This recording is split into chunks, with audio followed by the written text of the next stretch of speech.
Welcome to Life on Maui. I'm your host, Stephen Freid. My guest for today is Lani Starr. She's a recording artist, singer-songwriter, motivational speaker, best-selling author, and award-winning vocalist. Welcome to the show, Lani. Thank you for being here. You're welcome. It is my honor and pleasure. Okay, wonderful.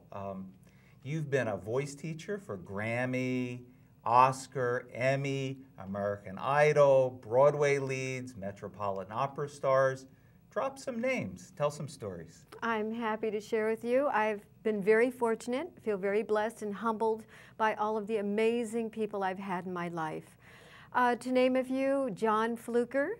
He is an amazing Grammy-Award Winning composer and vocalist. Freddie Ravel, Earth, Wind and Fire. And people like Camille Velasco from Maui, who hit the top of American Idol. And young upcoming singers like Ryan Rumbard, who did the lead for many years on Broadway with Les Miserables. Wow. Yeah. Wow, wow, wow. And you yourself you're going to be starting, your song, Mystic Love, is going to be the opening song, is that it? With this new movie that's coming out?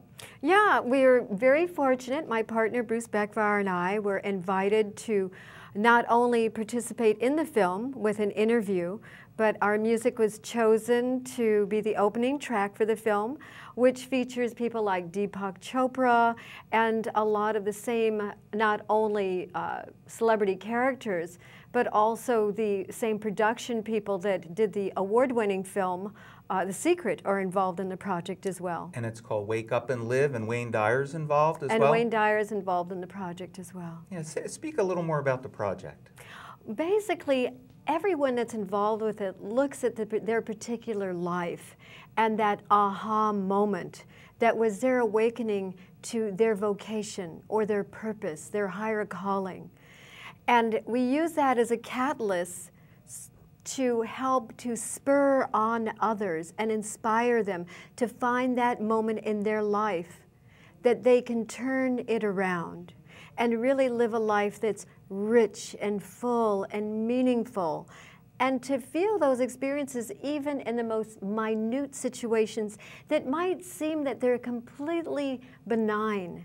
But actually, if we're drinking that feeling of I have a purpose in life, and wake up and breathe that in, then I really feel that that's the impetus to live a life that you can look back and leave a great, meaningful legacy for others that are coming up in this world as well. You also were a co-author of a book with another long list of notable people. What was that book, and what were some of the people? We're name dropping. Yeah, we're name dropping. I'm happy to name drop. Absolutely. Yeah, it was a great project, and the book was all about purpose. Again, this is one thing that I feel. That was the name of the book, All About Purpose? Yeah, it was On Purpose. On Purpose. On Purpose. On Purpose. And amazing authors were involved in that project. Everybody from Jack Canfield, Deepak Chopra, Wayne Dyer, just to mention a few. And the book was a accumulation of writings that everyone felt, again, was that time in their life or something that they wanted to share that could give people that step up in their life to find more meaning, more purpose, more joy, more happiness. And we all know if we're doing something that we can really dedicate ourselves to, really devote our lives to, that's not just self-centered, but really brings us out of ourselves to think about what can I give to others, what are my gifts, and really develop your whole template for the way you live your life with that type of purpose and driven by life that's really drinking the happiness from being able to give the gifts that you've gathered along the way, the wisdom, the gems, the lessons. Well, speaking of a gift, your mom was a gift in your life. I mean, I don't know how you perceived it at the time as a young girl, but she really motivated you more than anyone to take the path that you're on. You were born in Hawaii. Your mom was an opera singer, among other things. And she was just a tremendous influence in your life. Also, you made your first $1 million by the age of 24 in the flower business, of all things. Talk about your background. Talk about how it was for you with your mom growing up in Hawaii, and then how it turned out that you got involved in the flower business. I'd be very happy to. Well, number one, my mother was just an incredible human being. She was multifaceted, multi-talent. She was a coloratura opera singer. What's that word? Coloratura. What's that? It's a high soprano. It means that she was a master of the three voices. And so I was literally hearing her sing from the time I was in the womb. And I always like to disseminate to my students and to their parents in particular that it's never too early to start a child's exposure to the arts. I was very fortunate because I was hearing just world-class musicians in our house with her singing, and it was something so inspiring for me. And it was a gift that she gave me that I carry throughout my life. So really, singing is something that is just a wonderful, wonderful gift. I just can't express how much that touched my life and that it allows me to touch the lives of others. Absolutely, yeah. Well, I mean, you have a kind of a one-liner that you say, changing the world one voice at a time. How do you feel about that? What does that mean to you? Well, thank you for asking that. The real deep meaning behind changing the world one voice at a time is that everyone is looking for happiness. Everyone's looking for inner peace. Everybody's looking for hope in their life. And I really feel that singing and music in general brings that to us. We can see that just on a practical level. When you're listening to a happy song, and let's say you're feeling a little sad that day, but you put on your favorite song, automatically that sound vibration is so powerful that it can alter your consciousness in seconds.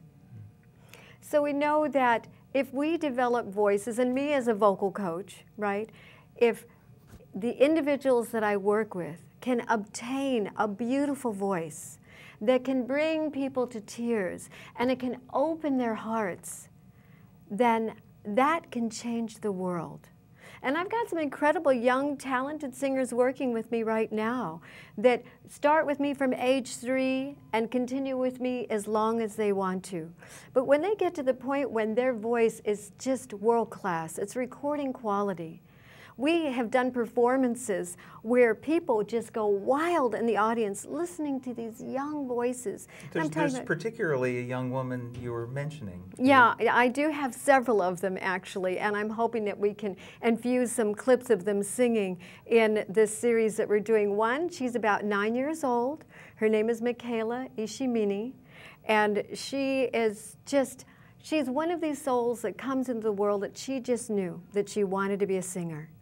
And when she first started with me, her whole demeanor was very shy. Her voice was quiet, her personality was kind of withdrawn, and she didn't really know how to express herself. But the only thing she knew was that she really wanted to sing, and her mother came to me and said, you know, this is all she talks about, that she wants to be a singer. And she's been with me over 2 years, going on 3 years now, and she's just has blossomed as an artist. Because to be a great artist, you have to breathe, eat, and sleep it. You've got to be dedicated to it. You've got to really want it. And it doesn't matter if you think you're a singer or not. It's really that you have to feel that you want it more than anything else in this lifetime. And she's one of those rare souls that just knows from the depths of her soul that she wants to sing. And so I know that you said we'd be able to show a clip of her later on. The last performance that she did, the audience just jumped out of their seats and just went wild. And this is a young girl on Maui. And when she gets on stage, she comes alive. Almost like Beyonce. Beyonce talks about that she's actually shy by nature and really had to develop an altered ego to bring herself out and really feel comfortable on stage.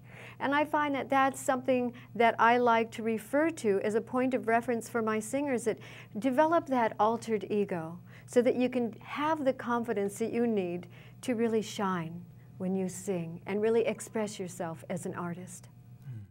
There's a soul that's inside of my